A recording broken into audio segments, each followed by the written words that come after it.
In the evening, I like to cook dinner. It's a relaxing activity that allows me to be creative in the kitchen. I often start by looking up new recipes online or in cookbooks. I enjoy trying out different cuisines, from Italian pasta dishes to Japanese sushi rolls.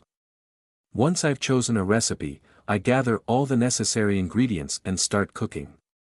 I like to use fresh herbs and spices to enhance the flavors of my dishes. The process of chopping vegetables, sautéing onions, and simmering sauces is therapeutic for me. As the food cooks, my kitchen fills with delicious aromas. When everything is ready, I set the table and enjoy my homemade meal. Cooking dinner is not just about eating, it's also about the experience of preparing and savoring the food.